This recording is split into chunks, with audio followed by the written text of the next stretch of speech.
อีกบ่นานในนครหลวงเวียงจันทร์ของเฮาก็จะมีโรงหมอที่เป็นมหาวิทยาลัยเกี่ยวข้องกับวิทยาศาสตร์สุขภาพซึ่งว่าเป็นแห่งทำอิฐในสปป.ลาวของพวกเฮาซึ่งว่าในโครงการดังกล่าวจะใช้งบลงทุนบ่ต่ำกว่า100 ล้านดอลลาร์สหรัฐ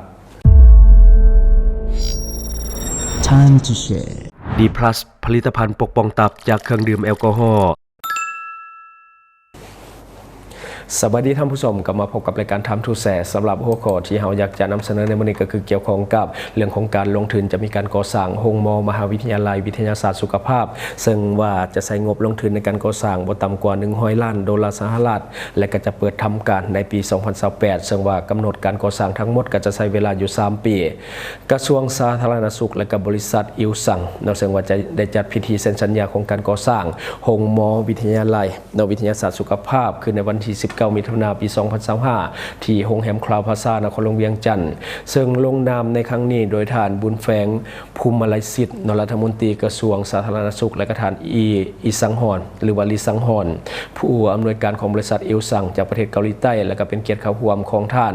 จองยองซูเอกอัครราชทูตประเทศเกาหลีใต้ประจำสปป.ลาวและก็มีรองรัฐมนตรีกระทรวงสาธารณสุขมีอธิการบดีพร้อมด้วยภาคส่วนที่เกี่ยวข้องทั้งสองฝ่ายเข้าร่วมเป็นสักขีพยานโครงการก่อสร้างของโรงหมอมหาวิทยาลัยแห่งทำอิฐของสปป.ลาวซึ่งได้หับทุนกู้ยืมดอกเบี้ยต่ำผ่อนผันจากประเทศเกาหลีใต้ด้วยมูลค่าการลงทุนทั้งหมด120 ล้านดอลลาร์สหรัฐในนี้ทุนสมทบจากรัฐบาลของสปป.ลาวจำนวน21 ล้านดอลลาร์สหรัฐโครงการก่อสร้างโรงหมอวิทยาลัยวิทยาศาสตร์สุขภาพมีขนาด400 เตียงแมนอยู่บ้านดงโพสีเมืองหาดทรายฟองนครหลวงเวียงจันทร์ซึ่งเป้าหมายนำใส่เป็นเป้าหมายขออภัยเป็นสถานที่การให้บริการบ่งมติและก็เป็นปัวพญาตมีการ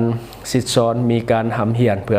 อผลิตบุคลากรทางสาธารณสุขที่มีคุณภาพออกไปรับใช้สังคมโดยจะสนองให้กับบรรดาสถานที่บริการสาธารณสุขทั้งในโรงหมอศูนย์กลางโรงหมอแขวงโรงหมอเมืองและก็สุขศาลาและก็สถานบริการต่างๆรวมทั้งภาครัฐและก็เอกชนที่ว่าอยู่ในเขตของตัวเมืองและก็ชุมชนที่ห่างไกลศอกหลีกด้วยนอกจากนี้โรงหมอดังกล่าวยังเป็นสถานที่ฝึกอบรมให้แก่กับพนักงานการแพทย์จากท้องถิ่นรวมทั้งค้นคว้าวิจัยและก็เรื่องของการแพทย์และก็สาธารณสุขเพื่อนำเอาข้อมูลหลักฐานหลักการด้านวิทยาศาสตร์มาสร้างเป็นนโยบายแนวทางบ่งมติเป็นปัวตลอดถึงการปรับปรุงและก็การพัฒนาบุคลากรทางการแพทย์และก็สาธารณสุขของเราให้มีคุณภาพหลายขึ้นกว่าเก่าโครงการดังกล่าวยังจะได้สร้างศูนย์ฝึกจำลองหรือว่า Simulation Center สนองอุปกรณ์ทางการแพทย์อุปกรณ์การศึกษาและการระบบข้อมูลข่าวสารทางการแพทย์หรือว่า Health Information System หรือว่า HIS ซึ่งถือว่าเป็นการพัฒนาพื้นฐานของหลังด้านการแพทย์ยุคใหม่ที่ทันสมัยหับประกันเรื่องของคุณภาพและก็ความสะดวกว่องไวพร้อมนั้นลักษณะเฉพาะของโครงการนี้ประกอบด้วยอาคารการหำเหียนและก็อาคารของโรงหมอที่ทันสมัยซึ่งเข้าถึงง่ายและก็ปลอดภัยและก็เป็นมิตรกับสิ่งแวดล้อมซึ่งบรรดาที่ปรึกษาของโครงการผู้รับเหมาก่อสร้างผู้สนองอุปกรณ์ทางด้านการแพทย์ที่มาซิดซ้อนทางการแพทย์และก็อื่นๆและก็ระบบ IT ต่างๆส่วนใหญ่แม่นำเข้าจากประเทศเกาหลีใต้และก็ก่อสร้างโรงหมอดังกล่าวก็จะเริ่มก่อสร้างในท้ายปี 2025และก็จะให้สำเร็จทั้งหมดในปี 2028ซึ่งว่าเวลาทั้งหมดในการก่อสร้างก็จะอยู่ที่3 ปีอันนี้ก็คือข่าวดีๆที่ว่าเราเก็บมาเล่าในมื้อนี้หวังว่าท่านจะได้รับสาระดีๆก็คือเรื่องของระบบการปิ่นปัวหรือว่าระบบสาธารณสุขของเราก็จะได้ดีขึ้นเป็นก้าวๆเนื่องจากว่ามีการสร้างในเรื่องของวิทยาลัยมหาวิทยาลัยแห่งทับอิฐในเรื่องของการแพทย์หรือว่าวิทยาศาสตร์ของการแพทย์ซึ่งว่าจะเป็นบ่อนผลิตบุคลากรทางด้านการแพทย์หรือว่าระบบสาธารณสุขเพื่อกระจายออกไปยังสุขศาลาหรือว่าโรงหมอเมืองโรงหมอแขวงต่างๆในทั่วประเทศและก็จะเห็นให้คนเราได้เข้าถึงการบริการทางด้านการแพทย์ที่มันยกระดับเพิ่มขึ้นและก็มีคุณภาพหลายขึ้นการบ่งมติพยาธิก็จะถูกต้องชัดเจนแม่นยำหลายขึ้นเพราะว่าเราสร้างบุคลากรที่มีคุณภาพและก็ใส่อุปกรณ์ที่มันเป็น IT ที่ทันสมัยหลายขึ้นอันนี้ก็จะเป็นสิ่งที่ดีหลายและก็ถือว่าเป็นสิ่งที่จำเป็นอยู่ในปัจจัย4ของการดำรงชีวิตของประชาชนบ่เฉพาะแต่ในลาวก็คือทั่วโลกในเรื่องของการพัฒนาเรื่องของบุคลากรทางด้านการแพทย์ให้มันดีขึ้น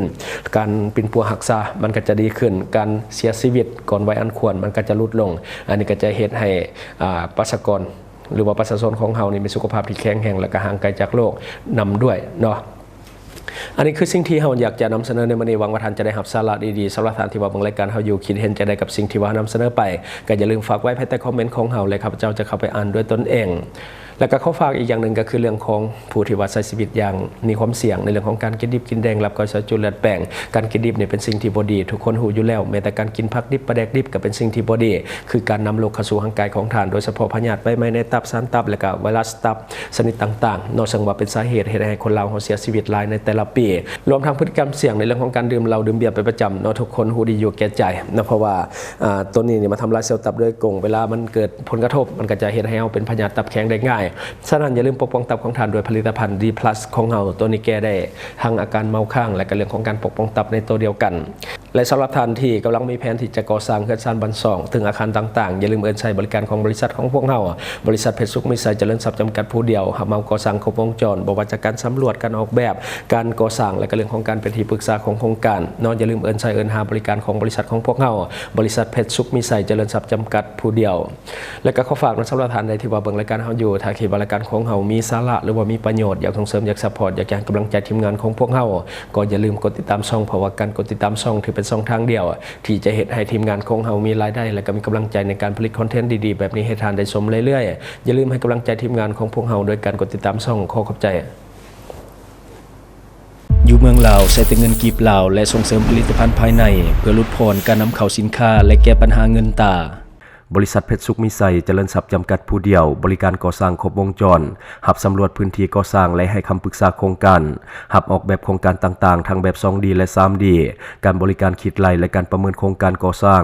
หับเป็นที่ปรึกษาโครงการก่อสร้างต่างๆสำหรับท่านใดที่สนใจอยากใช้บริการกับบริษัทเพชรสุขมิตรเจริญทรัพย์จำกัดผู้เดียวสามารถติดต่อที่เบอร์ 02055662255 หรือ 02077776451 หรือท่านจะเข้าไปเบิ่งผลงานที่ผ่านมาของบริษัทพวกเราได้ที่แฟนเพจบริษัท PSMC จำกัด